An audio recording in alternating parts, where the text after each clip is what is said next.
भगवान अपने भक्तों को हर हाल में भक्ति का मौका देते हैं, चाहे वो किसी भी व्यवसाय में हो। उनको हर तरह से किसी भी रूप में भक्ति का मौका देते हैं। यहाँ हम जो कहानी कहने जा रहे हैं वो उसी तरह का एक भक्त है, श्री रामदास जी, बूंदी बनिया। श्री रामदास जी बूंदी नगर के निवासी थे, जाति के बनिया थे, इसलिए वर्ण धर्मानुसार व्यापार करते हुए भगवत भक्ति की साधना करते थे। अपनी पीठ पर नमक, मिर्च, गुड़ आदि की गठरी लाद कर गांवों में फेरी लगाते थे। कुछ नगद पैसे और कुछ अनाज भी मिलता था। एक दिन फेरी में सामान बिक गया और बदले में अनाज ही ज्यादा मिला। उसकी गठरी सिर पर रखकर घर को चले। वजन अधिक था, इसलिए भार से पीड़ित थे, पर ढो रहे थे। एक किसान का रूप रखकर भगवान आए और बोले, भगत जी, आपका दुख मुझसे देखा नहीं जा रहा है। हमको भार उठाने का काफी अभ्यास है और हमें भी बूंदी ही जाना है। आपकी गठरी मैं पहुंचा दूंगा। ऐसा कहकर भगवान ने भक्त के सिर का भार अपने ऊपर ले लिया और तेज गति से आगे बढ़े। थोड़ी ही देर में वे इनकी आंखों से ओझल हो गए। तब ये सोचने लगे, मैं इसे पहचानता भी नहीं हूं और यह भी शायद मेरा घर नहीं जानता होगा। अच्छा, जाने दो, राम करे सो होए। राम कीर्तन करते हुए चले।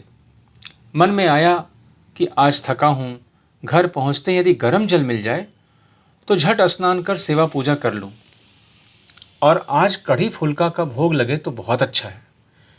इधर किसान रूपधारी भगवान ने इनके घर आकर गठरी पटक दी और पुकार कर कह दिया कि भगत जी आ रहे हैं, नहाने के लिए पानी गर्म कर लो और भोग के लिए कढ़ी फुल्का बना लो। उन्होंने कह दिया है। कुछ देर बाद श्री रामदास जी घर आए तो देखा कि अनाज की गठरी पड़ी है। पत्नी ने कहा, जल गर्म हो चुका है, तुरंत स्नान कर लो, कढ़ी भी तैयार है, सेवा करोगे तब तक फुलके भी तैयार हो जाएंगे। श्री रामदास ने यह कहा कि तुमने मेरे मन की बात कैसे जान ली? उनकी पत्नी ने कहा, उस गठरी लाने वाले ने कहा था, मुझे क्या पता तुम्हारे मन की बात। अब तो श्री रामदास जी समझ गए कि आज राम जी ने अपने भक्त के लिए बड़ा कष्ट सहा। ध्यान किया तो प्रभु ने प्रसन्न होकर कहा, तुम हर दिन संत सेवा के लिए इतनी मेहनत करते हो, मैंने तुम्हारी थोड़ी सहायता कर दी तो क्या बिगड़ गया। इन्होंने अपनी पत्नी से पूछा, तूने उस गठरी लाने वाले को देखा था क्या? उन्होंने कहा, मैं तो भीतर थी। उनके शब्द अवश्य ही बहुत मधुर थे। इन्होंने कहा, वे साक्षात भगवान ही थे, तभी तो उन्होंने मेरे मन की बात जान ली। वे संत सेवा से अति संतुष्ट होते हैं। अब यदि प्रेम से संत सेवा करोगी तो फिर से दर्शन देंगे। पत्नी पछता रही थी, मैं दर्शन नहीं कर पाई। भक्त जी पछताते कि मैंने प्रभु के सिर पर बोझ रखा था, यह तो अनुचित है। यह घटना हृदय में घर कर गई। तब से इन्होंने सदा भजन ध्यान में ही तत्पर रहने का संकल्प लिया। श्री रामदास जी संतों की सेवा उनकी रुचि के अनुसार करते थे। एक दिन इनके यहाँ कई संत पधारे।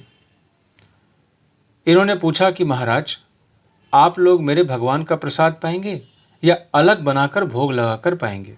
संतों ने कहा, भाई हम तो आपके भगवान का ही प्रसाद लेंगे। भक्त पत्नी ने रसोई बनाई। उस दिन ज्वार की रोटियों का भोग लगा। दो संतों ने देखकर कहा कि हम तो ज्वार की रोटी नहीं खाएंगे। इन्होंने पत्नी से पूछा, तुमने ज्वार की रोटी क्यों बनाई? उन्होंने कहा, नवीन अन्न प्रभु को प्रिय समझकर मैंने ज्वार की रोटी बनाई। दूसरी बात, कभी भगवान ने ज्वार की रोटी खाने से इनकार नहीं किया था। मैंने ज्वार की रोटी इसीलिए बनाई। इन्होंने कहा, भगवान का भोग अनंत स्थानों में लगता है, केवल यही भोग लगता है ऐसी बात नहीं है। वे तो अपने रुचि का भोग कहीं न कहीं लगा ही लेते हैं, किंतु ये संत तो कृपा करके यहीं आज प्रसाद लेंगे, कहीं और नहीं जाएंगे। इसलिए संतों से पूछकर उनकी रुचि के अनुसार ही भोग लगाना चाहिए। ऐसा कहकर इन्होंने तुरंत ही गेहूं की रोटियां बनवाई और संतों को भोजन कराया। रामदास जी के यहाँ अनेक साधु संत का भोजन हर दिन होता, इसलिए कुछ दुष्टों ने इसे सहन नहीं किया और राजा से शिकायत की कि इस बनिया के पास बहुत संपत्ति है, व्यर्थ ही उसे लुटाता है और आपको कर भी नहीं देता है, सबको ठगता है। अतः इसकी संपत्ति को आप छीन कर राजकोष में जमा कर लीजिए। राजा ने उनकी बात मानकर सिपाही भेजे और बुलाकर कहा, तुम हमारा कर दो, अन्यथा तुम्हारी संपत्ति जब्त कर ली जाएगी। भगत जी ने कहा, मेरे पास धन का संग्रह नहीं है, जो कुछ कमाता हूं उसे संत सेवा में लगा देता हूं। आप मेरे घर की तलाशी ले लें, जो भी सोना चांदी हो वो आप ले लें। किसी ने राजा को उकसाते हुए कहा, नींबू बनिया आम ये दाबे ते रस दें।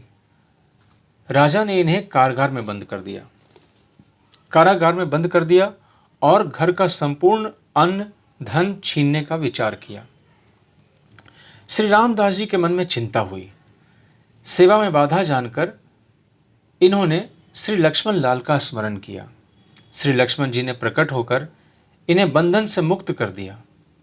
स्वयं कारागार में रामदास का रूप धारण कर बंध गए। पुनः इनके घर पर संत सेवा की धूम देखकर लोगों ने राजा से फिर से चुगली की। राजा ने कहा, हमने तो उसे कारागार में बंद करवा दिया है, फिर वह घर पर कैसे संत सेवा कर रहा है। राजा ने सिपाहियों से कारागार में जाकर देखने को कहा तो वहां रामदास बंद थे।